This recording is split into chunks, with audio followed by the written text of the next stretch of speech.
Now, the world's goal to end hunger, food insecurity and malnutrition in all of its forms by 2030 is looking more like a bit of a facade than a reality. According to the United Nations report, the number of people who have been affected by hunger globally has grown to as many as 828 million people in 2021. This is an increase of almost about 46 million since 2020 and 150 million since the outbreak of the COVID-19 pandemic, which means that 1 in 10 people around the world face serious hunger in the year 2022.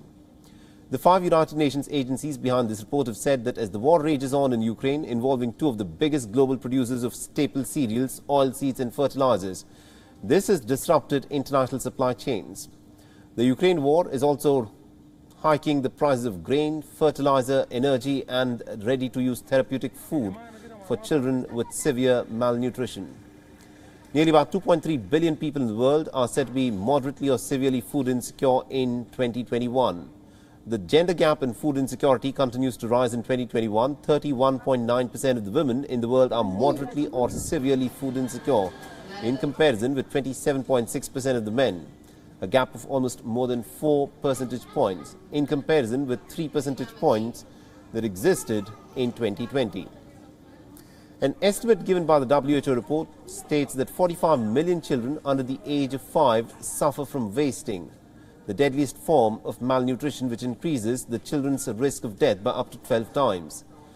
Furthermore, 149 million children under 5 had stunted growth and development due to a chronic lack of essential nutrients in their diets, while 39 million people are said to be overweight.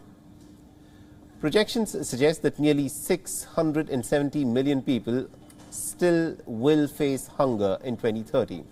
Even if a global economic recovery is taken into consideration.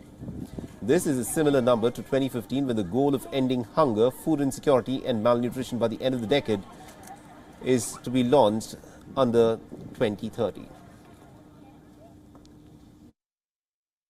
WION is now available in your country. Download the app now and get all the news on the move.